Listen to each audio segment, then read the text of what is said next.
All right, welcome into the Chase and Big Joe show live at our favorite place in the world, the beautiful, the elegant, the fantastic Omni Nashville Hotel in downtown Nashville. You walk in this hotel, you feel important. Good morning, everybody.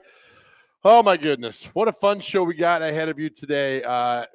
Chase McCabe still on assignment. Be back next week. Sitting in the good doctor, Dr. Crane, Ian Safari behind the glass. Dr. Crane, good morning to you. Good morning to you, Joe. I mean, I feel like I got $20,000 richer walking into this place. Right? You feel important. Yeah, I mean, I'm not wearing a golden watch, but I feel like I need one. Yeah, that's right. All right, let's not bury the lead. Let's get to what you did last night. Yeah. Look, I'm a bandwagon guy. I'll admit it. So I've hopped on the Nashville SC bandwagon. Yeah, as you should. 15 matches unbeaten last night. They went down early 2-0, and they came back and won 5-2. Just a 5-2 in soccer. Yeah, 5-2. 7 total goals in the match. Nashville just seemed to be clicking on all cylinders in the second half, and first half was a little different. I think they just had a lot of mixture between trying to get comfortable. I mean, not a lot of changes to the lineup, but right. I think some heavy legs for the most part coming off Saturday's match against Philadelphia here in town. So a big 5-2 win, 15 matches unbeaten. Sam Surge continues his scoring, getting 2 more into the net. I think it's 18 on the season, 16 in the league. And Andy Nahar, another goal That guy, you've talked about him for a long time. Yeah, he is the MLS All-Star for Nashville SC this season, and there's a reason why, because he keeps producing and producing through assists, definitely through goals. Last night he had a worldie of a goal, as some may say. It was from way out deep, probably, 30 yards out. Well done. Okay. Off a volley, so it was very nice. Did Hani Mukhtar play last night? He did. Hani Mukhtar did play. You said he wasn't going to play. Well, yeah, that's the thing. I wasn't really sure what Nashville SC's lineup would be like. I assumed that it would be very B squad oriented, right? Meaning having like Ahmed Qasim play. Obviously, Johnny Perez was going to play because JP. Because he got that red card this past weekend. Right. So there's no sanction on that. So for the first time ever on the Chase and Big Joe show, we have a live soccer guest at 10 o'clock. Who is it? Eddie Tagseth. He actually played last night. Was a big key contributor to the game. So Eddie Tagseth at 10 a.m. with Nashville SC. Were you screaming at him like, be on our show tomorrow? Yeah, I will. Okay. Well done there. All right. So we'll have much more with that going on. It's also a special day because our dear friend, our good friend, the Arena Football Executive of the Year, wow, is with us today. One Greg Poe. Greg, good morning. Joseph, how are you? I'm impressed with your soccer knowledge. It just oozes from you. You know I love soccer. Yeah. So this is Dr. Crane. I know who he is. Greg Poe. Yes. We've met before. Greg, good to see you Good again. to see you, everybody. How are you doing? I'm decompressed. I'm relaxed. Well, welcome in. Now, you know the Omni well, right? Yeah, I mean, I think you and I did something down We here did. back in the day before For here. many years. This is Todd Rodermel and the Omni. I'm proud to say their very first radio client was me, or vice versa, in the marketplace. And this used to be a parking lot, right? Remember, right over here where the Music City Center is. If you want to go to the basketball games of the SEC tournament, you park where the Music City Center is, right? That's exactly right. Crazy. Well done. We do a segment every day. I'm glad you're here. Ian, get ready. We're going to do it. So we count down to college football. So Ian, hit it. It's the final countdown. So Greg Pogue, we are 44 days out from the start of college football. 44 days out. So in honor of that, we ask you, who's your favorite all-time number 44? And number 44 might be the most important number in sports. One of, because of who's on the list, who's in the Hall of Fames, everything else. Dan Issel. He was 44? I think he was 44. Hall of Famer, of course, the Nuggets, Kentucky, Dan Issel. I don't know why that came to my mind. That's excellent. Dr. Crane, who's your 44? Probably Hank Aaron. Or as I was telling Joe earlier, Ty Chandler wore 44 at NBA, and I remember that vividly because he shoved my head in the ground and went for 65. So that's something to remember. That's always good to do that. Who were you playing for? I played for Father Ryan. We got a Catholic on the show. That's cool. Yep. I mean, Catholic, Protestant, and not at all. What? 44. Reggie Jackson is a 44. Jim Brown was 44 at Syracuse. Ernie Davis was 44, I think, at Syracuse as well. But, I mean, like John Riggins. Yeah. I mean, you think John Riggins playing in the NFL today would never make it. 6 foot, 220, runs a 40 like 5'7". He would never make Like it. him, or like Larry Zonka, the same kind of player, right? Yeah, he Yeah. would never make it in the league. So that's our favorite number 44 today. 44 days out from the start of college football. We'll be here. Now, we've talked that we got to have the disclaimer because people are like, oh, well, it's 51 days for Vanderbilt, Tennessee. But there is a game the week before in college football that starts. So we'll take all we can get Week for college goose football. egg.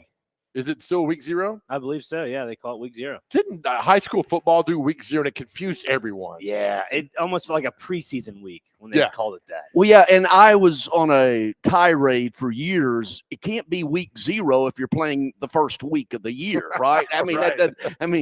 Yeah. what is if you played it? Is it week -1 if you play it the week earlier? Right. I mean, that was always a pet peeve. So what are we doing now? Arena ball's over, Yeah. successful season. What are we doing now? Just trying to figure out what I'm going to do this fall. If it's going to be TSU football again, I've done that for like 14 years, and Right. high school stuff, and just sort of. Last week I wasn't going to do a dang thing. I guarantee you, I'm done. I'm getting divorced. I'm moving to the country. I'm going to raise pigs. I am done with everybody and everything. Do you need a buyer? He just bought a pig. Really? I did. It's already in my freezer. Okay. One of the greatest investments of all time. It's not a pet pig, apparently. No, it's not. So you're buying for pets. No, I'm not Oh. buying. That was just first thing came to my head. Listen, if you're about it, Greg, I'm about it. Yeah. All right. Yeah. So you have a pig in your freezer. Yeah, named him Skillet, and he tasted great on the skillet last Saturday. I mean, you must have a big freezer or a small Yeah, pig. that's what I said. Yeah. That's what I said. Big freezer. or small pig. No, the pig was 100 pounds. No, pig was roughly over 250 a little bit, but I split it down the spine with a buddy of mine. So I bought the hog for $100 and he gave me 50. So then we paid the processing fee and split it right down the spine. And that's something. Got a pork roast, got half rack of ribs, pork chops, pork steaks, All right. tenderloin. All right. Let me ask you this. Okay. Have you ever eaten pig's feet? I have not. I've Okay. heard they're delicious. Have you? Never. Never. What's the Gerst House used to have pig's feet. I mean, it's really good. You ever eaten pig's snout? No, I have not. You? No, my neighbor says it's good too. Yeah. She's from Honduras. She said it's delicious. I'm not eating pig's feet. How about I'll be like, mountain oysters? Have you ever eaten? No. You have any of that part of the pig in And your you freezer? and you wonder why you're sick all the time. I don't eat these things. Oh, okay. Have you ever had mountain oysters, Joe? Mountain oysters? Yeah. No. Oh, okay. I just make sure. I don't want hepatitis. Or you get pregnant? I don't know. I don't want that nonsense. No, Oh man, So you should have brought some in for Mr. Poe today. I should have. Yeah, pork chops next time. Oh wow. Yeah, and you're big. Now, I've heard the side of beef, right? Yeah. Coach Bubba Spears, every year he does one, and he gives me the piece that's the very best piece that takes 14 hours to cook. Tenderloin? No, The pork butt. no, I'm talking Pork about cow now. Oh, Yeah. I thought you were talking about a pig. I was like, wait a minute. No. I have no idea. Yeah. They serve it at McDonald's? The short rib, yeah, they do. Well, half of what's in there is cow. If they I do don't know it what the other half At is. McDonald's, I'll do. It's funny how Dr. Crane, knows you, but I always laugh at the story you got because you were the first reporter to go down, or were you the first reporter to go down when the Oilers were going to move to Tennessee? Didn't the Banner send you down? No, to Houston? in '95, Jeff Legwald went. The last year, in the last year they were in Houston was '96. Right. The Banner didn't send me until the referendum passed that they were for sure coming here. Okay. That referendum passed on either a Monday, first Monday of August, and I was on a plane to Houston the next day in '96, the last year. 96. Jeff Legwald with the Tennessean, they put him there a whole year ahead of it, anticipating it. And so he got a head start on me with John McClain. Okay. And Okay. so I had to, when I walked through the door, Legwald and McClain owned Jeff and Floyd. Okay. There was a wall built around them. Oh, wow. Yeah. Oh, yeah. And that's good. I mean, that's what they were down there before. So what I had to make, I didn't know that's where you weren't taking me, but in '96, Mike McClure was the president, and he is the one, along with Bredesen, that moved the team here, right? Okay. Bredesen, Bud, Mike McClure, they met at the Chicago O'Hare Hilton. and started Really? that was the first meeting between them. They didn't want to do it here. They all flew up to Chicago and met at the Hilton there and about moving it here. Wow. And so I was so far behind on the football side. And there's a guy named Mark Berman. He's still on Fox in Houston, the most competitive sports anchor guy I've ever seen. I mean, he worked as a beat writer, but he was a TV guy, and we hooked up. So they on the football news here, it didn't resonate because who's the third, I don't even care now who the second string quarterback or third string. I don't care now, Right. much less then. But all the news that was breaking in Nashville was about the move. Where are they going to put it? Remember, they were going to be in Bellevue, right? Yeah. At first. And I found out through Mike McClure that it wasn't big enough. Right. And so we called Bud Adams at 7:00 in the morning. We're afternoon paper. And I was told I could never call Bud, but I was never told that no one else on our staff could call Bud. So Jeff Wilkinson, the news guy, I had him call, told him, and so, and I'm on the phone with him, and what Bud at 7:00 in the morning just, I mean, Already going, man. I mean, there's not much I can repeat of what he said about that mistake. But they had a press conference. Wow. It moved dirt out there and everything, and they just found out it wasn't big enough to put the facility in. That's why they moved it to Metro Center. And so Dave Pearson at the time, you got me telling stories now. Dave Pearson at the time, he's been with the Seahawks forever. Oh yeah. He was here. He called me up because him and Legwald and McLean, they were buddies, and that's fine. Mm-hmm. Okay, I had to try to get into that. I was a year behind. And so with McClure, so he calls me up just cussing me out. I told you never to call Bud. I go, I have never called Bud. What are you talking about? Oh, my goodness. And there it began. There was the run there. All right, we got to take a break. You know what breaks are in radio? Yeah. But you're not doing a very good job teasing into them. Right? What's coming up next? I have no idea. That's. I just know you're here telling stories. Not Jeff Fisher can join us at 9:30. Theoretically. So he's out in Montana somewhere. I called him last night. It's like 10:00, and he was fishing. Fly fishing. Yeah, but it's still light out there. Yeah, I know, but I'm going. He go, what are you doing? And he said, hold on, I got a cast, and I told him to. Yeah. I don't want to hear that. You don't put me on hold. All right, we got more with Greg Pogue. 10:00, we got who? Eddie Tagseth, midfielder of Nashville SC. 10:15, SNL funny man James Austin Johnson's going to join us. He does the Trump on Saturday Night Live. Are you kidding? He's from Nashville. Oh, I know. His father, Michael Johnson, is the number 2 guy at Trevecca. That's him. Yeah, Michael Johnson. Yeah. Oh, and wow, he's coming on? Yep, he's coming on. Oh, what an amazing talent. He's absolutely hilarious. I mean, the Trump impressions, I don't care if you love Trump or hate Trump. His impressions are perfect. I asked him if he voted for Trump. Oh, because it's job security for 4 years. Oh yeah.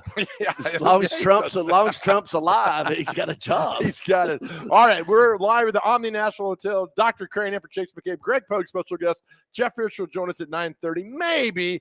We don't know what's happening. Stick right here. We're live from the Omni National Hotel right here on 102.5 The Game.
Welcome back here to the Jason Big Joe Show live at the Omni Nashville Hotel in downtown Nashville. We love coming down to the Omni Nashville Hotel because we feel important. At 10 o'clock today on the show, Dr. Grant, we have Nashville SC midfielder Eddie Tagseth. Eddie. We give you some questions to ask. Absolutely. 10:15, SNL funny man James Austin Johnson will join us. He's at Zany's this weekend. I'm telling you, go see him at Zany's. I saw him last year. So funny. Our special guest at 10 o'clock hour, the world famous Greg Pogue. 9 o'clock hour. Is it the 9 o'clock hour? Yeah. I'm on Eastern time. That's gotcha. way That's I do okay. morning. Can I do a shout out? Yeah, Please. You know, I'm a proud grandfather, right? Absolutely. I mean, changes your life. I mean, immediately. And yes. my daughter Grace outkicked her coverage with my son-in-law Kyle. He listens. He's listening now. Texted me. So shout out to my son-in-law Kyle. Well, okay, but talk about your granddaughter for a second. Oh, Alice Rose. Yes. She's a little already. All the fun. Already. I mean, she is, and she's a good one. She's a pogue, you can tell, And and a tant. how old is she now? 20 months? Yeah, right there. months, Yeah, all right. December 19th. So mine is 8 months, and people always ask, well, what's it like? It's not emotional, it's overwhelming. Right? Oh yeah. Because in my little granddaughter, I see my grandpa, I see my mom. I mean, I see generations in her. And it's a surreal feeling, man. Well, in mine, it's my baby daughter's baby girl, right? Yeah. Because your daughter's always your girl, right? And Yes. and also a large part of that we were talking about, during the 90s and the 2000s, I was gone a lot, right? I mean, the home games were road games when I was in Houston and Memphis, and so when they were at that age, Robin did a great job with them because I was gone a lot. But yeah, it's a life changer, grandbaby. Wow. Yeah, I heard Fisher talk about his grandkids. He's got 7. And it's just And I told him, they found out what causes that. I love it. Dr. Crane, the floor is yours for Thank this you. legend. Yeah, I mean, Greg Pogue. What keeps you ticking, especially in the Nashville media and sports market? Well, the Cats have just been, we saw earlier the first iteration of it, this league. I mean, during their run at Bridgestone Arena, they averaged 11,900 a game. Okay. Yeah. That was their average, right? Right. And we remember the Andy Kelly, Corey Fleming, Darrell Hammond, the hot tubs. The hot tubs are coming back, and you're gonna be in neutral corners of the hot tub. I'll just tell you that right now. But we're bringing back the hot tubs. But that, and I don't, doing daily radio doesn't really. I don't need, and I just want to like what Chase and Joe are doing with, if you want me to break down the 2 deep depth chart for the Tennessee Titans, I'm not going to do it. I don't care, fine. I'll watch their games. I reported on them. I followed them every day for 20 whatever years. I just want to be a fan of things. Right. And I'm going to tailgate parties and doing that. And what's your tailgate party line? When we come to your just tailgates? so proud of them. So, we'll eat your food, drink your liquor, and flirt with your women. That's great. Oh my That's goodness! great. What we're talking with Greg Pogue. What story do you remember that you broke that you're most proud of? Did you ever break a story? Yeah, you think?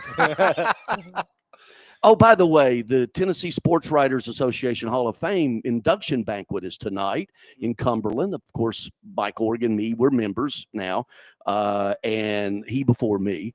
But Jim Wyatt's going in tonight. Is he? Yeah, Is he into really? the Tennessee Sports Writers Hall of Fame. Typical Jim doesn't tell anybody. No, I know. And then Johnny Ballpark Franks is going in, longtime SID at TSU. I was going to say they have good hot dogs. Yeah. Ballpark Franks. Don't get him started. Oh, okay. Never mind. Johnny Ballpark's going in, huh? Yeah, he'll be I there guess tonight. they're- He'll be there. You'll be able to smell him from across the room. I guess there must not be a sporting event that he get credentials to where he's going to do nothing going on tonight. But though, I sorry. guess the I'm Ron sorry. Mercer story really changed the trajectory of Vanderbilt athletics. 94, 95. Yeah, 90. Yeah, right through there. Yeah, because that was I was the Vanderbilt beat writer, and of course Ron Mercer at Good Pasture. Drew Maddox had already a year earlier had gone to Vanderbilt. His senior year, he went to Oak Hill Academy, and he was going to commit to Vanderbilt. I actually was flying on a private charter to the McDonald's All-American game in St. Louis. I was going to break that story and about him committing to Vanderbilt. Okay. He was going to Vanderbilt. Okay. And I got a call from some guy named Jerry DiNardo, and he says, Ron Mercer's not getting in. And there was a lady there that Rick George at the time, who was now the athletic director at Colorado, of course, the Dion thing. And they could not get him in. The schools back then, there were 4 schools. You had to apply to each individual, the 4 different schools, and be accepted at each school at Vanderbilt. And there was not one that he could make. He was NCAA qualified, but he was not Vanderbilt qualified. And he wanted to commit. So I have the story that he's going to be denied Vanderbilt, right? Okay. And that he was going to Kentucky. All right. So, but that's the second story that I broke was about him going to Kentucky. So DiNardo gives me the heads up that he's not getting in. DiNardo knew how to play the system. During that time, there were so many players that were coming in here. Corey Chavis, Darrell Franklin, Jamie Duncan, right. All of these national recruits were coming in because they figured out how to work the system, massage the system. Conversely, Jan Van Bredekoff, the men's basketball coach, did not. I like Jan, but he just didn't have the personality to do it. Correct. Okay. Yeah. And Jan's a friend. But so I found out that he was not going to be accepted. He ended up going to Kentucky. I had that story. He had not told Kevin O'Neill at Tennessee yet that he was picking Kentucky over Tennessee. And I had it. And so at midnight, I have that story. I'm not going to enter it into the computer system at the Banner because it's shared by the Tennessean. And so I waited until all of the Tennessee products for the day came off. The first one comes off at midnight. The next one comes off at 2:00, the state edition at midnight. And that way I didn't want to put it in the system. I wrote it. Ron calls me at 2:00 in the morning, says, can you wait? I haven't told anybody yet. And I go, I sort of told a white lie. I said, the press is already running on it. Yeah. Well, they hadn't, but that's what I told him. I said, it's already in. And the reason I didn't put it in the system is because, theoretically we had a joint operating agreement, the Banner and the Tennessean had a joint operating agreement where they shared everything except editorial, right? Advertising, circulation, printing. We were all in the same building. We were competitors, right? But and so I wouldn't put it in because I didn't trust them that they could get into our system, and see our budgets and all of that. And so our IT director this is the early part of all that, right? Yeah. And I go, he says, they can't get in. They can't get in. They don't know what we're doing. They don't know what we're doing. I go, well, I'll be damned, because we sure the hell can get in theirs. And I knew what their budget was. I knew what they were doing. Wow. And then the fallout of him, and also R.A. Dickey was not eligible for Vanderbilt, went to Tennessee, obviously, out of MBA. And he went on to be all SEC academic, but he couldn't get in. So they put together, they being Tommy Frist, the richest man in the state of Tennessee right now. I mean, he eats the Ingrams for lunch. And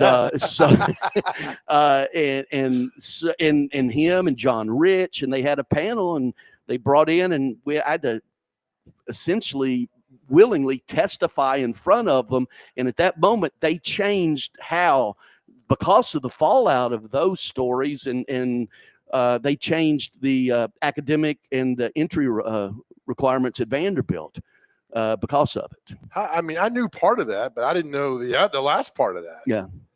Are you still loved over at Vandy? If I'm a Vandy fan, I'd love you. No, I don't know if they love me or not. Because you opened the door. I mean, you imagine Ron Mercer to go into Vanderbilt. I mean, although he won a national championship in '96 at Kentucky, but I mean, that would have changed. Well, he was going to play with Drew. Him and Drew grew up together. Yeah. And the Maddox family had adopted Ron when he was a 7th and 8th grader, Yeah. and he was headed to Stratford, right, and ended up, going to good pasture with the Maddoxes. Look at you, man. Proud Full of you. knowledge. Wow. Can you tell us who threw the tennis ball at Dwayne Shintz's? Yes. In Will I? You don't remember Can this? I? Was Yes. Florida- Will I? No. Vanderbilt, Florida was Not until that guy ranked- dies. Okay, Florida was ranked. This is a quick basketball story. Believe it or not, Memorial Gym back in the late 80s and 90s, packed, Oh yeah. loud, Probably packed. so. They're playing Florida. Dwayne Schitt is like January of 90, I think it is, or 89. Vanderbilt's going to beat Florida. And Florida's, were they number one? Were they top They five? were there. Yeah. They Great team. Yes. And Vanderbilt's up, and somebody from the crowd throws a tennis ball at Dwayne. There's a story behind the tennis ball, why they threw a tennis ball. I don't know why, but the ref penalized Vandy. Well, it was John Clockert. He was the referee, long, famous referee, forever and ever and ever.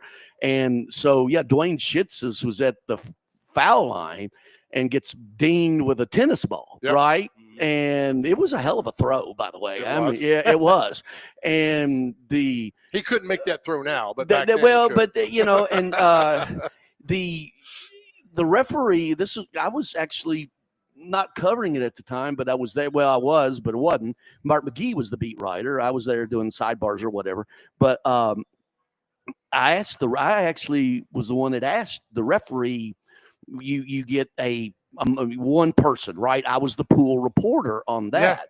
And so I asked him, I said, how did you know that was thrown by a Vanderbilt fan and not a Florida fan? Great question. I mean, how did you determine that? Because the technical fouls ended up determining the game. That's right. Those free throws. Because he made them. Yep. And he made his, and then somebody else stepped in and made the others. And I said, how did you know it was a Vanderbilt fan that threw the? And he says, and he looked and I didn't. So you assumed it was a Vanderbilt fan. So if a Vanderbilt fan goes to a Florida game and throws a ball, you're going to give a technical on the Florida fan, right? And it didn't make any sense. This interview's over. Yeah, We're done with that.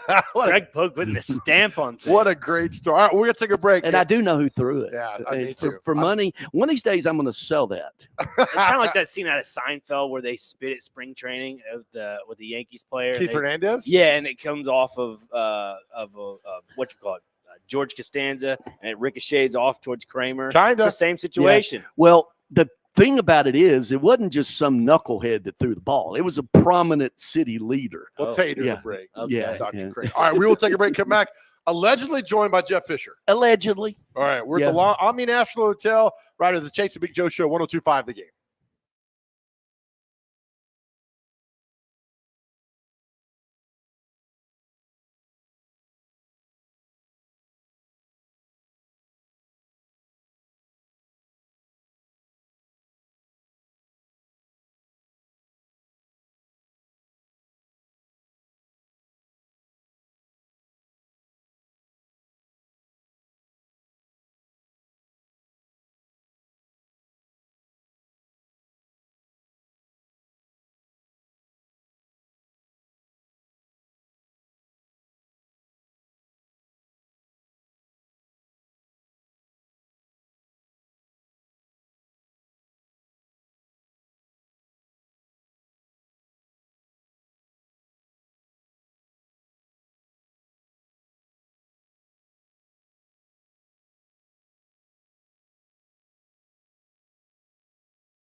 All right, welcome back here to the Chase and Big Joe Show live at the Omni Nashville Hotel. Dr. Crane in for Chase, who's on assignment.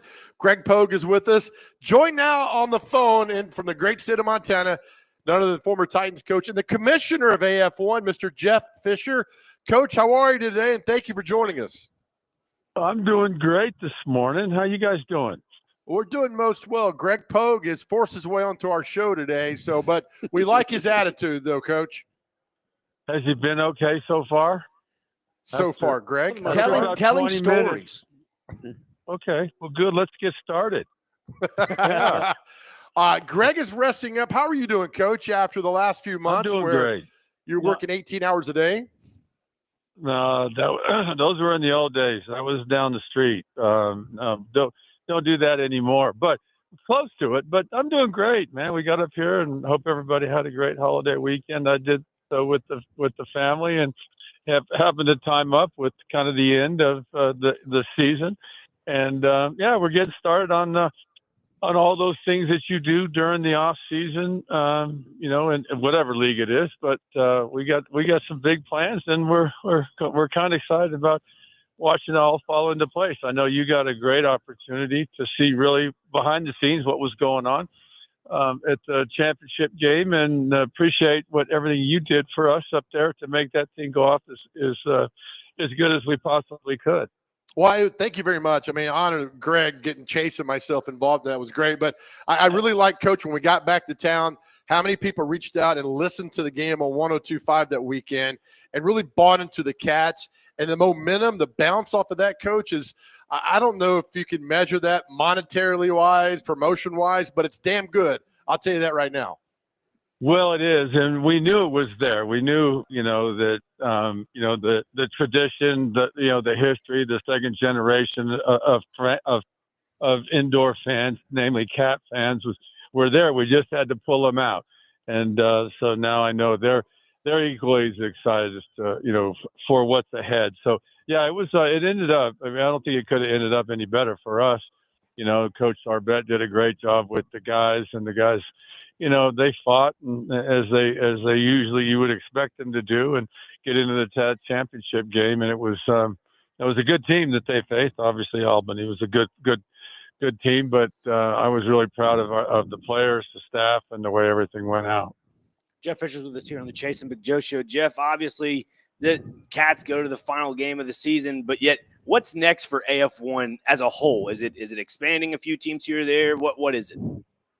Well, that's where it starts. I mean, we've got, we've been speaking with numerous entities right now, investment groups across the country, and we've got we released the fact that we have basically pretty much come to terms, and not I won't say come to terms, but have worked out the agreement and the specifics with several new franchises. We're going to continue to do so. We're having talks, pretty much through the end of this week and next week with a couple, and we might have several more to release. So that's the thing, expansion number one, and then just working to make sure that your network partners and are all in place. And then we, obviously we've got a lot to do from a league-wide sponsorship.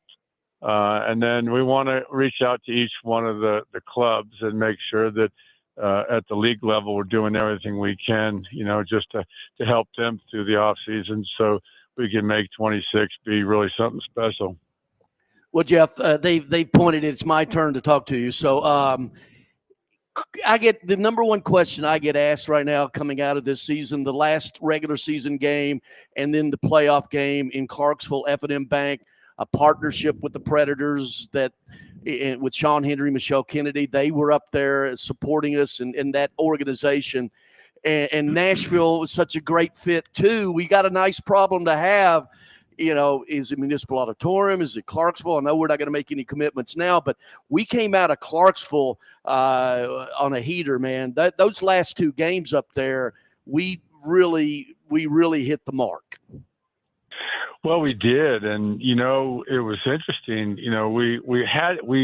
We got a taste of it last year, and as you and I talked, and over the off season and everything about the opportunity up there. But boy, when we got up there for the first one, they just opened their arms. And then for us to go ahead and things to fall the way they did, and then come back the following week in the playoff game, it was remarkable. The support, the enthusiasm, everything that went down was really cool. So we is there a venue between Clarksville and Nashville? We kind of split the difference. With Springfield High School, We I could don't do know. that, yes. There you go. So, but anyway, it was terrific. I mean, they met us with open arms, and we did. I mean, we have a great relationship with Municipal, and had some. We had a couple of really, really great events there this past year, early in the season. But the Clarksville opportunity is real, and something that's a good, as you said, Greg. It's a great problem to have. Former Titans coach Jeff Fisher is with us, the commissioner of AF1. Coach, I know you're up in Montana. It's kind of a getaway. When you were coaching in the NFL, could you ever truly get away from football, even though you're in Montana or wherever you are? But can you ever get away from it? Well, this is where, once the off-season program was over and we were done with OTAs or mini camps, whatever it was at that time, this is where we came. And we had a few weeks, and then, as that date got closer and closer, it was kind of like, oh man, I'm going to have to go disappear for 6 months. I may make the most of this, but yeah, you can get away. I mean, it's that, I don't know. I haven't followed things as close as most people, but this is the time of the year where you're going to look at your caller ID and make sure it's not that midnight call that you get where you got a problem, and so this is, fortunately, I think everybody got through it. I don't think anybody blew their fingers off with the 4th of July or anything, all those things that potentially can happen. But as clubs are getting ready to, I don't know, rookies reporting early and getting ready, to report for camp, it makes it a short summer. But we've had a lot of great memories up here as a family prior to going back to work. Jeff Fisher's with us here on the Chase and Big Joe Show, the Bill Dance of the Chase and Big Joe Show. Let's put it that way. Yeah. Straight up. I mean, the outdoorsman himself. Just going into talking about expansion earlier, trying to get to the point of where would you have tryouts for, I guess, the AF1 if you don't have, places in place yet for expansion teams? Well, I mean, when the process is, it varies. You've got investment groups that will reach out to us. You have different cities that are represented by investment groups. And then, we kind of take a look at it. And as we all know, what creates the problem for these leagues is travel. And so we've got, we're looking and from a proximity standpoint and travel, it becomes a priority. So we've got, as we said, we've got a couple teams that are going to help that out already in place, and we'll hope to get a couple more. I don't know what that perfect number is for 26, but I would think it would be in that 2 to 4 range, maybe a little bit higher, depending on how things unfold over the next month or so. But we have some time, and then, it's up to the individual clubs, to hire, general managers and, head coaches, and then put their roster together. But, these things always have a way of falling into place. There's a talent pool out there that's really pretty impressive, and it's fun. It was fun for me over the last 2 years just to, watch clubs build and rebuild or start over during the off season and put together very, very competitive teams with great young, players and personalities and kids that just are passionate about the indoor game. All right, I got a question. All right, your sons are out there. You're out there. The Madison River flows by. Key features of the Madison River for trout fishing. The Madison River boasts a high density of trout, with estimates ranging from 2,500 to 5,000 per mile. So you can't help but catch fish there. Well, this is true. I'll give you an example. Last night, the fish decided to take a day off. We went from, a dozen fish after 10 p.m. to not a not even a look. And so we're trying to figure out what happened. Did they bump the water? What did they do? So we'll get it figured out. But yeah, there's a lot of different opportunities and places to do this. Mats River is a beautiful place. It's a storied river. It's really a cool place to, to learn to fly fish. If that's what you're interested in doing, a lot of people come up here just to do that. And it's a beautiful place. And there's some big fish. Isn't it funny, Coach, how somebody who never fishes can tell you how to fish? Who, me? Yeah. Well, You want to look let in me my tell you a funny phone? story. Hold on, Jeff. Hold on a minute, okay? I'm pulling players. Hold on just a minute, Jeff. Tell him I can fish. While you're doing, Greg, while you're doing whatever you're doing, I'm going to tell you a story. Last night we're sliding in any place.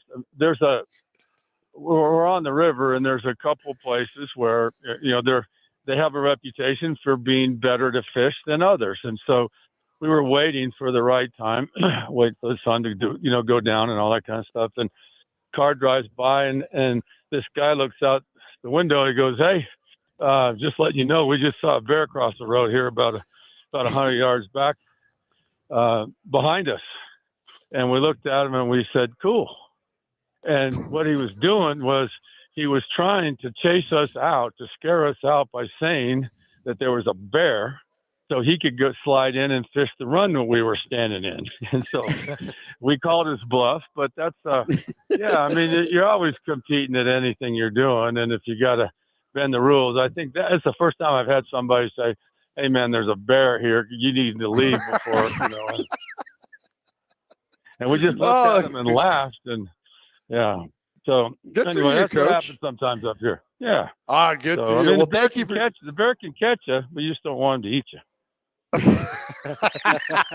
That's advice someone use the rest of my life. Coach, thank you for doing this. Enjoy your time up there. And again, the success of what you guys did, you and Greg and everyone for the National Cats. It was so much fun. A lot of credit goes to the guy sitting across from me and the guy on the phone right now. So thank you, Coach, for everything you did. Well, Joe, send a shout out to Chase too, because I mean the two of you guys did a great job, and it was really enjoyed to spend a couple of days with you. So we'll talk soon. Thank you. All right, thanks, Coach Jeff Fisher with us right now, the commissioner of Arena Football, while Greg Pogue shows us pictures of little bluegills he catches in Percy Priest. We'll come back. Greg, it's a little time with us. Nick, at 10, who do we have? Eddie Tagseth, Nashville SC midfielder. Yeah, and at 10:15, James Austin Johnson. By 10 o'clock, you'll remember that name, won't you? Yeah, he will. From SNL, Burning joining into his brain. Write it down. Back with more. This is the Chasing Big Joe Show, 102.5 The Game.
Back here at the Chase and Big Joe Show, live at the Omni Nashville Hotel, the beautiful, elegant Omni Nashville Hotel. Dr. Crane in for Chase, who's on assignment. Greg Pogue here. What is that assignment? He Chase got certified LinkedIn cloud storage and architecture, and so he took a week off. He goes, he does like coffee talks about businesses, about building their business with architecture and cloud storage. He was at a coffee shop Monday in Clarksville. Is that right? Dixon County. Dixon County. Excuse me. Today he's at a coffee shop in Rayon City. Yeah. So he gives little talks. You should Are sign up. you serious? Yeah, it's pretty impressive, man. He got it. Do you not see the LinkedIn? He got certified on all the platforms. Next time you go to his office, Greg, go in there and just look at that back wall. It just has plaques of I think cloud he's got storage. 7 plaques from LinkedIn. Yep. Cloud storage, architecture, IT, cybersecurity. Well, I just thought he was just a goofy guy. He's pretty smart. Intelligent. Yeah, I know. Talk about intelligence to a whole nother level. He actually his first gig was our producer, wasn't it? It was. Yeah. The fact that he's still around is amazing for that. Oh, he's perfect for it. Yeah. By the way, I do want to say this while we're talking about Cromwell, from Bud to you and Chase and all the people who produce the games, Jake and Newt and all of that, and you and having you guys come up and do the championship game and great. be a part of the owners group and hanging out with it and everything and just seeing where this league is going. And Sean especially and Jeff Kolb. Our partnership couldn't have been better. That was great. With We the loved cat, it. and we found a home with you guys and vice versa. And it was really and we want to grow. We want to have a network with you guys being the flagship. I think the time frame of late March to is perfect. Uh-huh. I mean, it's perfect. Just jam every weekend with Arena Ball. It's perfect. Well, that's what we're looking at the schedule now. And ideally, you'd like to back it out. You would have the weekend before the 4th be your semifinal games. You take off the 4th, you have 2 weeks, and then the Saturday, Sunday out of the 4th, wherever that is, be the championship game. And then you back out. It just depends on how many teams we're going to have. We're going to have 10, 12, 14 teams. And I know that, Jeff didn't mention, I think there has been several public reports of where we're going to be. I don't know if I'm speaking out of turn on this, but Cincinnati is very much in play. Good. With Corpus Christi moving there, which would be a great rivalry for us. We've talked about this, but and you brought it up. Huntsville, Alabama. Oh, Huntsville. Oh, yeah. I mean, you can look at targets, and I'm not speaking out of turn. I don't want to get my hand slapped, but Huntsville would be a perfect. They have history there. The Vipers won the O Arena League. They have the Von Braun Center. They, Conference USA plays their championship, their tournaments down there. It's people, you can win money on this bet. What is the biggest city population-wise in the state of Alabama? It's not Birmingham. It's not Shoals. No, it's Daphne. No, Dolphin Island. I don't know. No, it's Huntsville, and people don't realize. And then you got Atlanta, Birmingham, Memphis, Nashville, Chattanooga, and you're sort of, and it's a booming city. So you give me Huntsville. Yeah. I'm not reporting anything. I just think it'd be a great place for a franchise. It's like the old Southern League minor league baseball. Mm-hmm. Yep. So in that city, Huntsville, Birmingham, Knoxville, Memphis, Nashville. Yep. You covered those games, didn't you? No. Question for you, Joe. The other day was National Dive Bar. What's your favorite dive bar? Oh gosh, I don't know. Floribama? Yeah, the original Floribama, not to where it exploded. When I lived down there in the mid-'80s, it was still, you could walk on one. It was, Floribama, it's actually the state line went right through the honky-tonk. Right. And I was hanging out in there.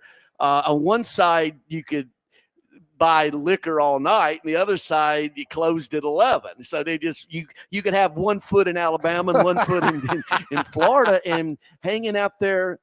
Jimmy Buffett, Linda Ronstadt, Ken Stabler was there every night, and I lived down there in the mid-'80s, and I saw Floribama when it was what it was, a dive bar. It's just a big tourist thing now. Is it really? I haven't been in years. Really? You ought to get out of your comfort zone sometime. I can't. I'm on my ankle bracelet. Yeah, I know. And that Speedo, the bedazzled one? The Speedo doesn't fit. He's got a Speedo and a bedazzled little ankle bracelet, so I can't get out of anywhere. It's cute. Thanks, man. Appreciate it. Yeah, hey, thanks for having me. We love you. Thanks for all you've done for us, and the arena executive. That's a big deal. That is. So congratulations for that. Thank you. Thanks, guys. Yeah, Thank so Appreciate it. There's 168 hours in a week, and you're working 140. Is during the there any season. oatmeal left? Plenty. For now, I'm too lazy to get up, so I'm gonna have to go to the bathroom. Greg, thanks, All brother. right, see you guys. All right, Greg Pogue with us, the executive of the year in arena football. Nice honor. All right, Dr. Crane, who's coming up next? Eddie Tagseth with Nashville Soccer Club after their 5-2 win last night in the U.S. Open Cup, headed to semifinals for the first time ever in club history. This is your segment to shine. Okay. This is everything you've ever worked for in the next few minutes. Thank you. All right, this is the Chase and Big Joe show live at the Omni Nashville Hotel right here on 102.5 The Game.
All right, welcome back into hour 2 of the Chase and Big Joe Show live at the Omni Nashville Hotel, downtown Nashville.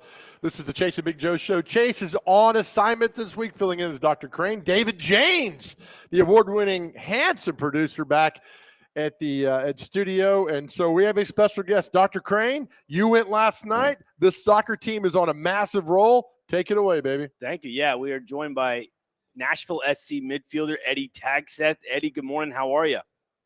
Good morning. I'm doing good. How are you? Doing well. Eddie, this team is just on a different level right now. 15 matches unbeaten across all competitions. Just your synopsis on the team's chemistry right now and their form. Yeah, it's great. I mean, we're trying to have focus on one game at a time, but we know the streak is there, 15 games without a loss. So, yeah, we're doing our best to keep that streak going. You feel any added pressure with that? Or like you said, it's try to keep it, tunnel vision for the most part. But, I mean, 15 matches unbeaten. A little bit of pressure? Not really. No, not at all. I think it's motivation. It's a thing that should give us more confidence to go out and win games. But we try and win every game as it is, and the streak is just a bonus on the side. Earlier in the season, when Nashville had a few injuries to begin, MLS play, I remember you kind of playing out in that attacking right role, right attacking mid role, and then obviously transitioning into a centralized midfielder role. I guess what was that transition like for you, making that role move into the middle as being the heartbeat of that midfield? I think the transition was natural. I started, as you say, playing a bit higher up the field. Which was okay, which I felt like I did pretty good. But the midfield role where I'm at now is where my preferred position would be, and I love playing there. So that's where I want to play. Okay, Eddie Tagseth, Nashville SC midfielder, joins us here on the Chase and Big Joe Show. Eddie, last night you guys get down 2-0, but looking at everything, there was no panic. There was no let's alter our game or anything. How important is it that you guys do stay in your game no matter what happens? Yeah, it's massive. I think it also shows the work we've done this year. We're not going to change the way we play, even though we're 2-0 down. And in the end, that's what gets us back in the game. And in the end, winning 5-2, it shows how strong we are this year. Is it, when you guys rally back like that? I mean, I know getting a win is tough in any sport, but the fact when you're down like that and you rally back and you win, I mean, what's the feeling in the game afterwards, knowing that your back's against the wall and yet you come out victorious, not just barely eking a win out, but winning 5-2? Yeah, I think it's one of the things that really you can learn from. I mean, having a bad start, going 2-0 down, and then coming back to win 5-2, I think maybe we needed it to be more focused, more ready from the first minute. But yeah, it just shows how strong we are this year. Eddie Tagseth is with us here on the Chase and Big Joe Show. Eddie, last night going up against Washington, there were a few times you were bumper to bumper, shoulder to shoulder with Christian Benteke. What was that tactically like, just going up against him and just trying to be out physicaling one of the strongest guys in the league? Yeah, really tough. I knew I wasn't going to be the one that won the header or won the duel, but just trying to help our center back to have more space to go up and win the header. It's that's what my job was. But he's a big dude, so yeah, tough day. And talking about just midfielders, just with you and just if it's Patrick Yazbek you're paired with, or guys like Matthew Corcoran or Wyatt Meyer, who's just been a Swiss Army knife for you guys this season. Just talk on the just versatility of that midfield with Nashville. Like I said earlier on in the season, you guys had a little bit of some injuries here and there, but you guys have seemed to come into true form. And that if the game is won in the midfield, you guys seem to be ahead on most of those games. Yeah, I think we have, as you say, those players. We have Acosta, we have Brugman as well. Everyone can start a game and do a really good job. And yeah, we have a really good depth in our team. We have players that can step up and do a good job. So it's really important if we want to win things to have this type of squad. And going into this upcoming weekend out in Fort Lauderdale for Inter Miami, I guess what are the biggest issues that Inter Miami just poses towards you guys? Oh, it's probably Messi, isn't it? I mean, I mean, he's for me been the best player in the world for the last 15 years. So he's my idol. He's the one I wanted to be when I was growing up. So playing against him will be a lot of fun. Hopefully I can or we can stop him and get the win again. But I think the threat he shows every game and the goals and assists he makes is going to be hard. But we're going to stop him. We're talking to Eddie Tagseth with Nashville SC. They take on Inter Miami this weekend down in Fort Lauderdale. All right, so Ed, I want you to go to Messi when y'all play Saturday and just look at him and say, "You ain't so tough. You ain't so tough," and walk off. You do that for us? Then I'm not gonna get his jersey after, so I think I'm gonna be more friendly to him. You know? Yeah. So have you?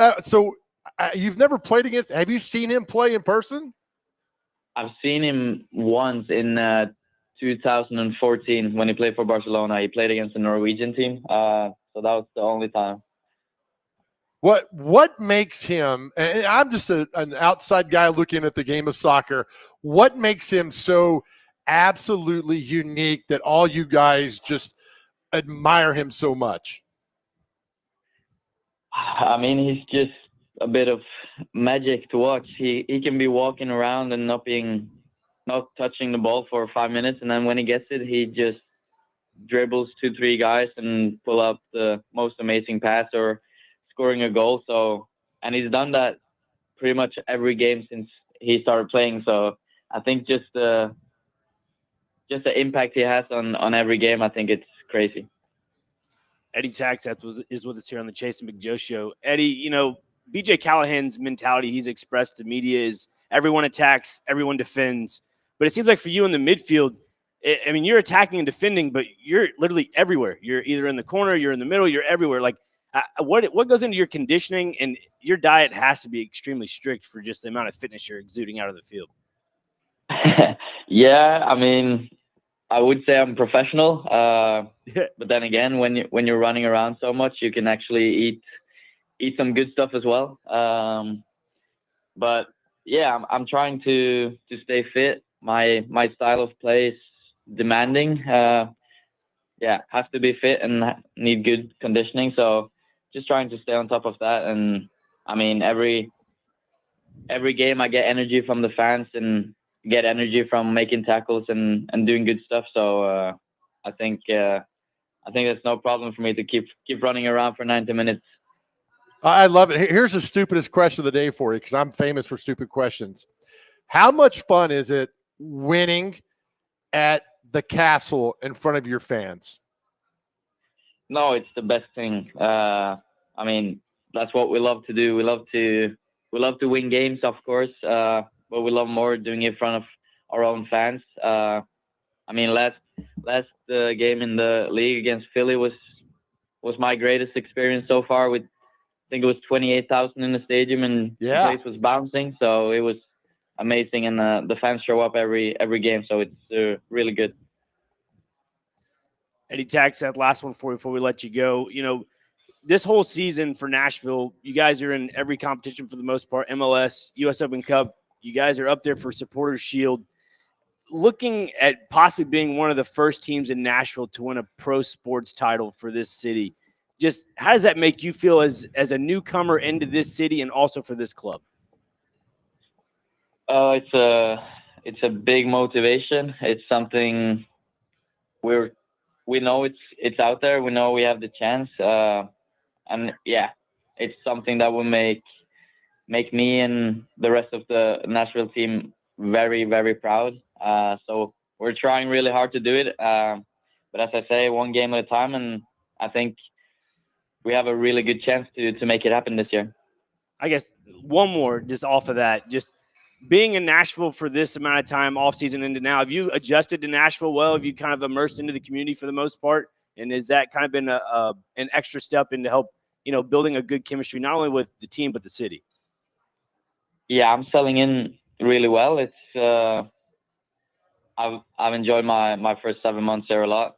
Friendly people, just a great city, and the teammates and staff around the team are awesome. They're all really good with me. So giving something back to the community and to Tennessee would be my proudest moment for sure. Well, Eddie, appreciate your time today, and best of luck this weekend in Florida. Thank you so much. Eddie Tagseth, midfielder with Nashville SC, joins us here, Joe. How about that? He sounded just like Roman Yossi. Well, they are from that Nordic area. Sounded just like Roman. Hopefully, he has the same impact that Mr. Yossi has on the Nashville SC. Roman Yossi. Yeah. Yeah, getting it done. That make you happy? I mean, we got a Nashville SC guy on. Yeah. First time live ever. No, I think they had a few, haven't they? Honey, maybe. I haven't. Not on the Chase McJoe show. You're Never. right. Yeah. Never. Eddie Tagseth's a cool dude. Because they practice when we're on the air. Yeah, that's right. Yeah, Same this time. is an odd time for them to kind of hop on because they had their game last night. So this is great. It's good, man. Good job there. All right, come back next. We have another special guest. Oh, very funny guy. Very, very funny guy. He'll join us next. like I'll how tell you what it funny? is. He's pretty damn funny. Okay, all right. You see him every Saturday at 10:30 on Saturday Night Live. That's your clue right there. Okay. All right, back with more. This is the Chase and Big Joe Show, 125 The Game.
All right, welcome back here to the Chase and Big Joe Show, 102.5 The Game live at the Omni Nashville Hotel. Chase McCabe off this week. Dr. Crane sitting in. So last night I went down a rabbit hole on YouTube of watching our next guest do his Trump impressions on SNL, and I sent a link to like 9 of my friends, and we had a group text, and all we did was laugh. That's how funny our next guest is, and he's a Nashville native. Bring to the show now James Austin Johnson, who's at Zany's this weekend. Good sir, James Austin, thank you for doing this. How are we doing? Chase and Big Joe and we're right here on the game. How'd that sound? Does that work? That's well, we're going to use it for the. You get no money off that, but we're going to use it forever. I really wanted the money. That was for the money. Man, how are you? Man, I am so good. I mean, it's a beautiful day in Nashville, Tennessee, Middle Tennessee. What a wonderful section of the state to be in. You got 3 sections you could possibly be in. And the middle, that's where everybody, the middle's the best, right? It is. It's the best. Who doesn't want to sit, not on the aisle and not at the window, but I'm in the middle. That's where everybody likes to sit on a plane. And that's where Nashville is in Tennessee. It is so good. You're at Zany's tomorrow night. You got 4 shows. 2 of your shows already sold out. The other 2, not many tickets remaining. Yeah, when you look at coming back to your hometown, selling out shows, James Austin Johnson, what a feeling that's got to be. What a feeling, just selling out shows and popping champagne bottles, and it's just models 24/7, and it's just rock and roll, and I'm getting extensions put in my hair, and I'm buying jewelry at King Baby. I've got 9 rings on my pinky right now. It's just, I'm living that life. You know what I'm talking about? Very glamorous selling out Zanies. It is. Well done. All right. So I know, look, we're not going to bury the lead on this. The Trump impression, I mean, you had to be elated when he won. Whether you like him or not, I don't care. But 4 more years, you just got job security for 4 more years on Saturday Night Live.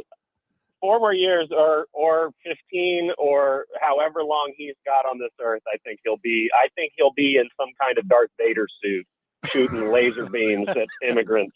I think that guy is going to be around for a long time unless some kind of statute is invoked. I mean, this guy, it's 4 years.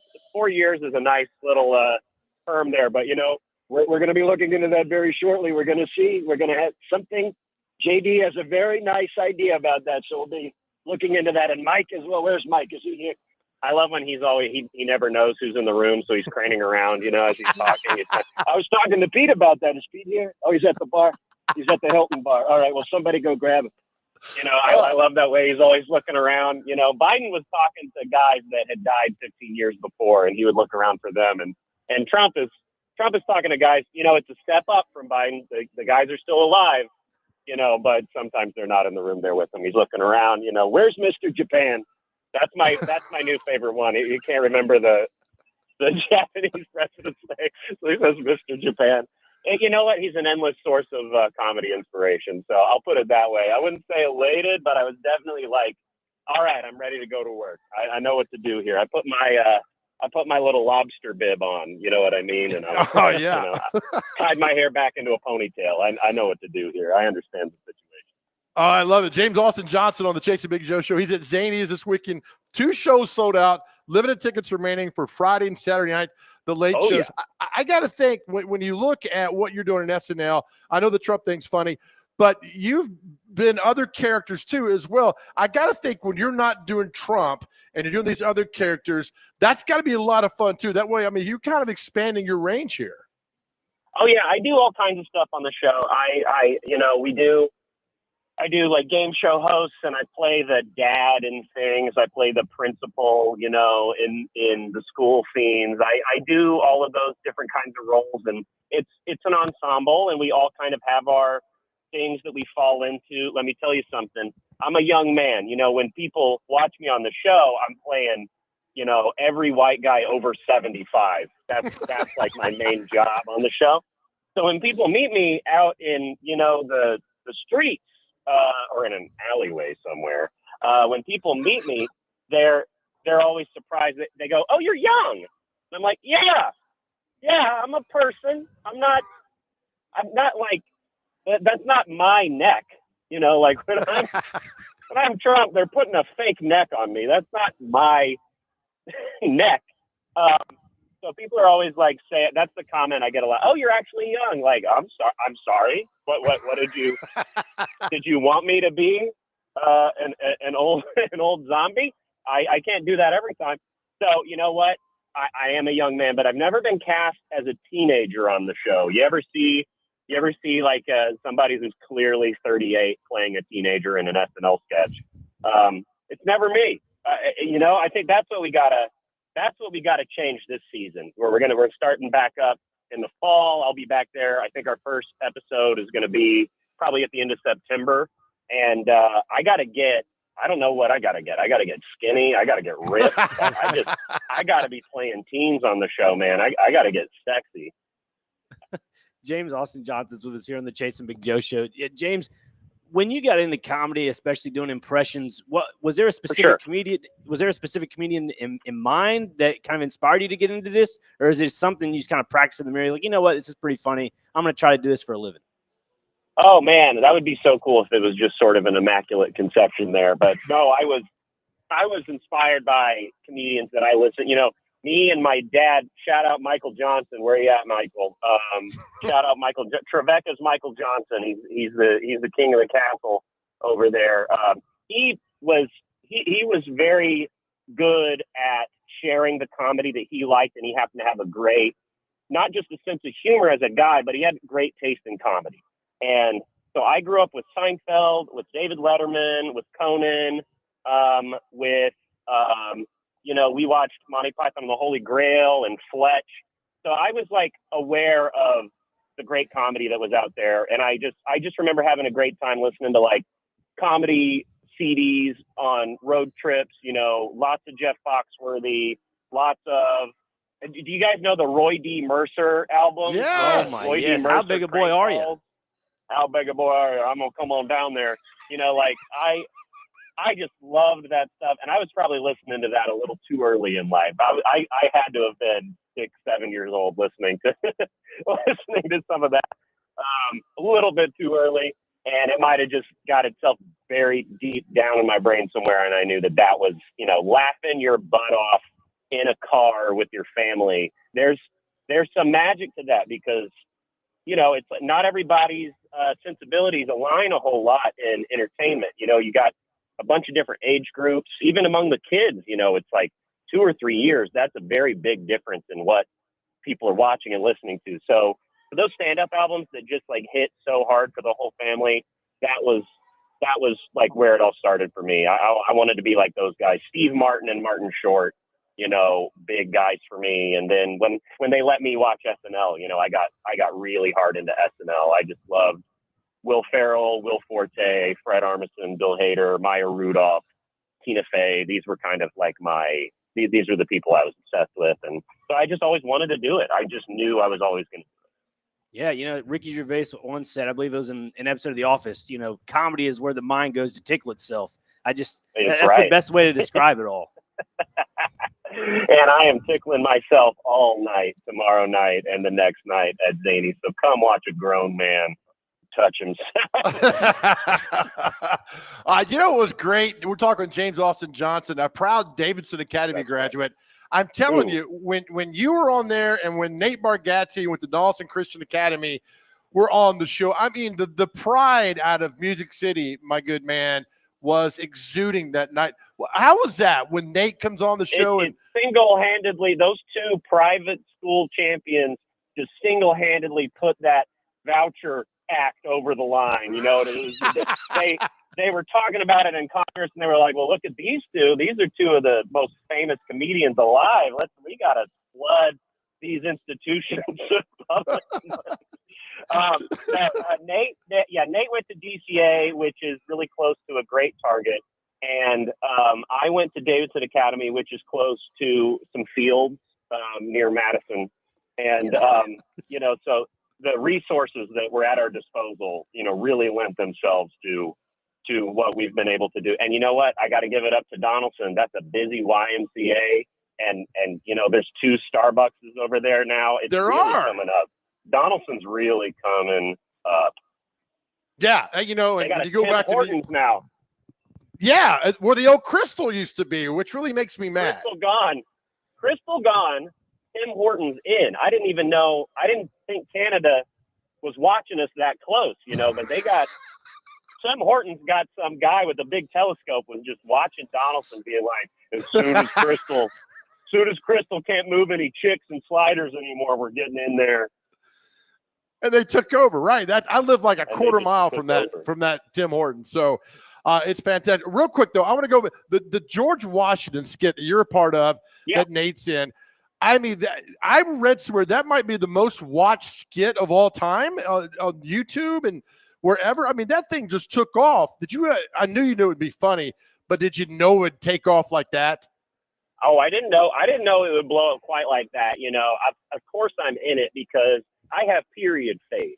I got a face. I got a face that just belongs in a period style sketch. You know, if we're gonna make fun of the 50s or the 40s or the 1700s, there's just something about my gigantic hook nose that just says this guy belongs in an old photograph. And so that's why I'm in Washington Stream. That was written by the beautiful Streeter Seidel and Mikey Day. And just like a great, it's almost like a Nate stand-up bit that they were able to conform into the shape of an SNL sketch, you know, with the costumes and the setting and everything. And it's funny. It's like, I remember leading up to it, the producers were like, does Nate look old-timey enough? I mean, can he play George Washington? And all of us cast members were just like, no, it's not about that. It's like, it's going to be funny that it is Nate dressed up like George Washington because he's so he's so unpresidential. Like he's so just like regular guy Nate, you know, that it's going to come off. And it's just one of those bits that is so relatable. It's almost like it was hiding in plain sight. There's great comedy where once you hear it, you're like, why didn't I think of that? Apparently I've thought this subconsciously for years, and here these guys have turned it into a sketch. I didn't even know you could do that. I mean, those are the best sketches, the ones that feel like they're instant classics. You know what I mean? They've always been around. Oh, it's so great. James Austin Johnson, Zany's this weekend. Go see him. I again, thank you for doing this. I blew up your Instagram, but I appreciate you. We love you, man. We love your mom and dad. Tell them hello and everything. Best of luck. I'll see you out there Saturday night. We'll be out there. Thanks for everything, my man. We appreciate you. We're so proud of you. Hey, y'all got to snatch up these ticks, man. I got to sell. I got money. I got debt. I got debt, and I need these sellouts because I get that bonus. Yes. Give me that bonus from selling out. Help me fill out these late shows. I got problems, man. I got problems. I need money. We'll get it to you Friday and Saturday night. James Austin Johnson, thank you, and I'll see you this weekend. Guys. Thank you. See ya. All right, James Austin Johnson. I'm telling you, man, I went down the Trump rabbit hole on YouTube of SNL. It's hilarious. I mean, you can't stop. No. Then you share it with friends. We're all laughing last time. I mean, it's so perfect that it's perfect. That makes sense. I mean, that's a weird way of saying it, but so funny. Hilarious. Those type of skits growing up on all that, it just, like I said before about Ricky Gervais, you got to have some comedy in your life because if you don't, then why you living? That's right. I mean, SNL. I mean, from Dana Carvey to Farley to Sandler to James Austin Johnson and Bill Hader. I mean, you just go on and on and on, and how it's kind of a fabric of America. Even in the early days with Chevy Chase making fun of was it Gerald Ford at the time, and then Dan Aykroyd doing Jimmy Carter, and on and on. All right, that's it. We'll take a break. Come back. We'll catch our breath again, huh? Yeah, I like that. You want some coffee, Joe? I'm good. I appreciate you. All right, let's chase the Big Joe Show on the National Hotel 102.5 The Game.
Mhm.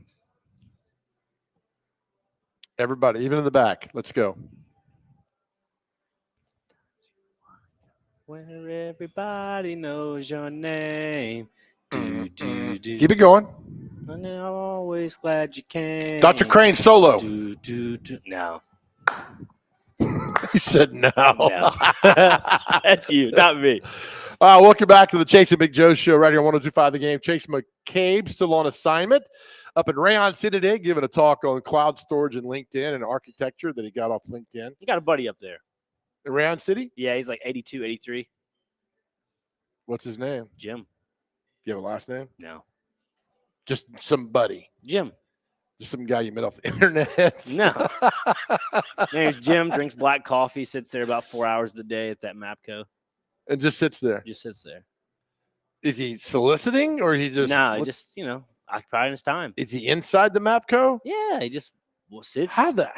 Look back up. How do you know this guy? I'm joking, Joe. I did know a guy named Jim. You had me going. Well, you should have kept it going. Well, on I that. was, when Greg was here, he did the whole, thing. He with actually Chase. believed that Chase was out doing Yeah, he does. cloud storage. Yeah, I was going to do it with you, but, Are you on LinkedIn? No. Not at all. You need to go on there and just get the Nick Frazier LinkedIn page set up. Somebody steal. That's why I went on there and took Really? my name just so nobody'd steal it. I don't know why it might be me. I mean, You're Joe Dubin. Why would anybody want to? Yeah. and that's the deal. I mean, yeah, I am me, right? I mean, Yeah. it's like, how can I be overdrawn on my bank account when I still got checks? Cashing checks, man. Have we figured that out yet? No, we haven't. They say I'm overdrawn, but I still got checks. I don't get it. You could have kept this little joke going for a while. Yeah, I thought about it, but I'm just too kind-hearted. Because I actually believe that you met some 82-year-old man named Jim Now- who drank coffee at MAPCO in Rayon City. When I was a kid, I go with my grandparents to like the McDonald's, and we just sit there for like 4 or 5 hours, and they just chat about life after they go to the gym. You ever had anybody come up to you like outside of MAPCO and say, "Hey man, can you buy me beer?" Now I have had a homeless man come up to me and said, "Hey, you got any extra money for me to buy a drink?" I was like, I don't have any money. I mean, I'm a cashless type guy. I hate lying to the guy. What do you do if the guy pulls out like a debit card machine? It's like I take debit cards. I got Cash App. Chip reader. Yeah, Like, I don't know. Yeah, he's got Cash App, right, David James? Exactly. Well, see, here's the thing: if you're a homeless man and you have a debit card reader, come on, what are we doing? Who are you to judge? I'm just saying, like, is that the scam? Like, come on now. I don't know. If you ever go to Europe, Joe, I mean, in all these European I can't get countries, out. I got an ankle brace. I'm That's not allowed right, I out of forgot. Davidson County. But all these European countries, they have their own little homeless people gimmicks. Where like there's one in Rome. I remember next to the Trevi Fountain, some lady dressed in all black. People said, like, rumor has it she's the richest woman in Italy because she just sits there and people just give her money, like nonchalant, just give her euros and all the above. Some lady dressed in black All outside black. a fountain. Yeah, Okay, that is so odd. you got to look it up. I'm telling you, it's incredible. I don't know if I have a picture of her, and I'd have to go back in the Google Drive. Why don't but we try doing that here in Nashville? Is there a fountain around? There's a fountain by the Skirmahorn. Yeah, Or you should could go by You the can do it Naked off of Statue. Broadway. Yeah. Broadway's a little different. Why not? You still got tourists coming down. Yeah, that's Yeah, where the but if tourists you are. get stepped on, I mean, it's just not going to work right. Did you give this lady money? No, I did not. My grandfather told me this in 2012. He goes, "Don't give that lady the money." I was like, "Why?" He goes, "She's been there since I came back the last time. That was '99." Just sits there. So I don't know if it's a family business to where if she ends up passing on, she has a relative that takes over.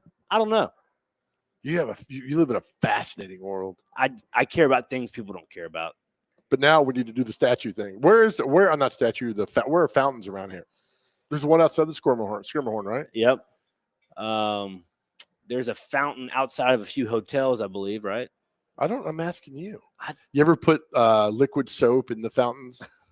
No, but it seems like a fun time. There's that one in Donaldson, in Century City in high school. We used to put liquid soap in there. Did you go swim in it? And in a matter of seconds, it would all bubble up and turn white and go crazy. And the security guard run down. Security guard would chase us. He's me plus 200 pounds. Guy couldn't run 4 feet. Yeah. So you kind of walked away from him. He's running, and it's like a turtle chasing you. So we always knew where he would be. That's what we did. We were kids, man, in Donaldson. Like James Austin Johnson talking about Donaldson, man. It's God's Great country. guest, by the way. That was a Hilarious. great guest. Hilarious. Make you laugh? Yeah, when you talk about Roy D. Mercer and obviously all the Trump impersonation or impressions, those are pretty funny. Didn't the guy who Roy D. Mercer pass away he recently? did? Yeah, I think he was on a radio station in Oklahoma City, Right. if that's right. Yeah, he passed away. I don't know what the age was, but served his time. It didn't serve this time. Isn't it funny? Something like the Roy D. Mercer thing, whether you're black or white, young or old, male or it doesn't matter. It's timeless. I mean, he was in Oklahoma. I'm 25 years older than James Austin, 30 years older than you. Yep. We all still laugh at Roy D. Mercer. Yeah, it's just that how do I put this? That infinite comedy, just that ever evolving Right. cycle of just laughs. And I think that's kind of what makes the world go round is when you culture yourself with good comedy, like kind of what James Austin Johnson was talking about. That just it makes you a better person, if that makes sense. I know people are like, "Oh, that's dirty comedy, raunchy comedy." It's not really raunchy comedy. Some of it is. I mean, some of it, yeah. A lot of it's terrible comedy. But then that's where it comes to you to curate your own comedy. You Right. have to see through that and enjoy the small moments or the moments that really matter in the comedy skits. So, Well, I agree with you, but there's a lot of comedy, and some of those at Zanies are awful, are absolutely awful, and they're cringeworthy. And I like to laugh. They're disgusting. yeah. That's why guys like Bargatze, Maniscalco are really funny. People can relate to those. There's everyday stories that go on. But a lot of this stuff, man, you'll go and like, yeah, you ain't funny. No. And that's why, like you said, all these people you just listed off, they all share their personal experiences, which is hilarious. Like Sure. when you talk about Sebastian Maniscalco, and you brought up that one time about the whole Milo Kia keychain off the mirror. My grandparents had it, which The I red thought- pepper. Yeah. People think it's a pepper. It's actually a bullhorn. I actually wear, Right. I wear it around on my necklace here. And the But date's like, why do you have a Yeah. red pepper hanging from your rearview mirror? yeah, there's other. Kiss it, give me the eye. Yeah, you don't And want that's that. just funny. You do this. Yeah, right. So you don't get the bad luck. He said they could look at you and cripple your soul. Yeah, you don't want that. I get the You bad really luck. don't. Oh, I love it. Anyway, again, James Austin Johnson's at Zanies this weekend. Tomorrow we have another comedian on the show. Really? He's the unofficial comedian of the Chasing Big Joe show. His name's Greg Warren. Oh. Remember we had him on last year? Is that the guy that blocked you? No, Pat McAfee blocked me. Yeah, but there was a comedian that you told him in the hallway, "Hey, you can block me after this interview." Is that the same guy? No, Different guy? Okay. Bob Saget had blocked me years ago. Really? There was like 9 of us on a thread, and I didn't do anything. But I had Bob Saget, rest in peace. Yeah. Came on. I said, Bob, can you please unblock me? And he unblocked me and followed me. And then like 3 months later, he passed away. That's crazy. Yeah. I have a question for you, real fast before we go to break. Yeah. If you had to do, or if you got to do a stand-up comedy skit or a stand-up comedian's set list, Mhm. who are your 3 comedians you want to do it with? I got 45 minutes ready to go. Really? Yeah, we're gonna do this. I got 45-minute comedy set ready to go. It's Okay. pretty damn funny. I'm sure DVD will be all right with it. Not today. Oh, Goofy. I'm talking about a Zanies type Gotcha. outfit. Maniscalco is amazingly funny. Mhm. Alive or dead? We'll Alive. go live. Yeah. Okay. 3 comedians. That's good. Maniscalco is next level. Gosh, man, who else? Does the Tom Segura, Burt Kreischer comedy get you? No, Not at all. really. I've never once laughed at Burt Kreischer. Not one time. Yeah, he just takes his shirt off. I mean, it's just I don't find him funny at all. Yeah. It's like the Thunder from Down Under. Jimmy Carr. Okay. He's a British comedian. Him and Maniscalco are the top. What They are about- just unbelievably funny. What about Jim Gaffigan or Shane No. Gillis? Shane Gillis okay because he Yeah. looks like Joe Rexroad. He does. a Shane little Gillis bit. looks just like Joe Rexroad. Rexford has better hair though. He does, Yeah. but they look just alike. Interesting. So yeah, they're funny. So Who's your number one? Maniscalco, Shane Gillis, and Jimmy Carr. Not Shane Gillis so much, but Jimmy Carr. Look him up. Okay. He's pretty funny. Jim Jeffries is pretty funny. I like kind of cutting edge, but they hold back just a tad bit, and those are good. Who's your There- number one? There's one guy. He's on the come up. I think his name's Cam Patterson. I don't know if you've heard of him. No. He's on that Tony Hinchcliffe Monday night Kill show. Tony show? Yeah. He does some funny stuff. A little raunchy, but it's kind of funny. So Cam Patterson, Shane Gillis, and I think Tom Segura is pretty funny from time to time. Okay. Sure, he has some stuff. Like It's I your said, list. yeah. It's fine. So I'd go with that Oh well. for the done. time being. Oh well. All right, we'll take a break. Come back with celebrity birthdays and America's most popular segment. What day is it? Right here. We're live at the Omni National Hotel, 102.5 The Game.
Back into the final segment of the Chase and Big Joe Show live at the Omni Nashville Hotel. Chase McCabe on assignment. All next week we'll be down at SEC Media Days in Atlanta all day long. So a lot of good guests we're going to have, a lot of great content. So we'll see you down there next week.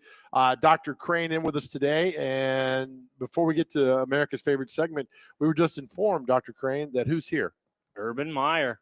Urban Meyer. And today's Urban Meyer's birthday. Real, golly, that's what a coincidence. It's just weird that all that. So Urban Meyer's in town, spoke at some convention, and today's his birthday.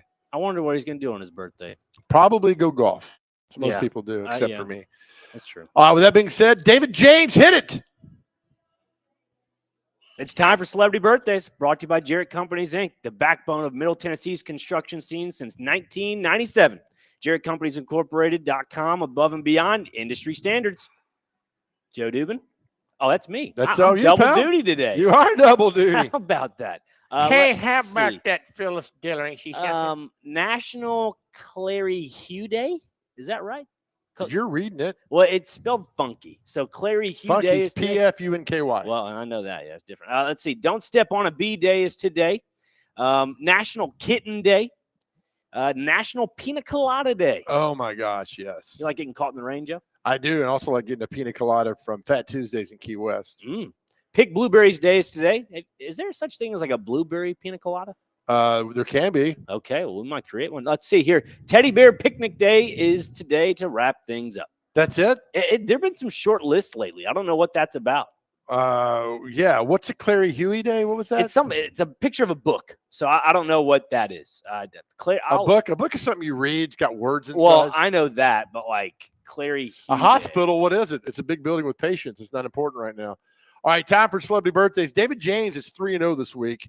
He gets the call up and is taking names. Here we go. National Clary Hugh Day honors the 4-line biographical poem called Clary Hugh, invented by Edmund Clary Hugh Bentley. Okay. A whimsical, often humorous way to capture a person's essence. Sounds like Nice. a class I would have failed in college. Yep. So we'll skip past that. All right, time for celebrity birthdays. You got to get these within 2 years.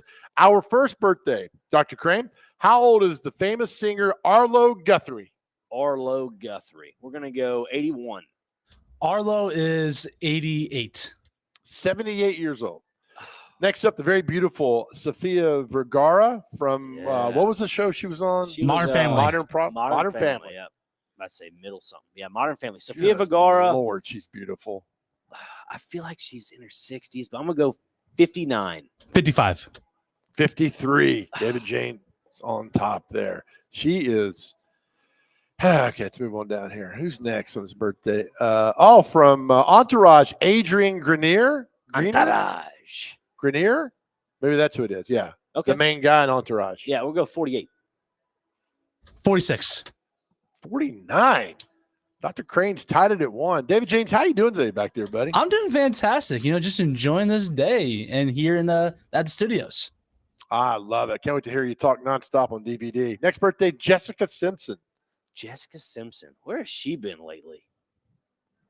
I haven't heard about Jessica Simpson in a while. She married some NFL ex-tight end guy. Really? Yeah. Didn't she date Tony Romo at some point? Yes. She did. Yeah. Yeah. Going 59.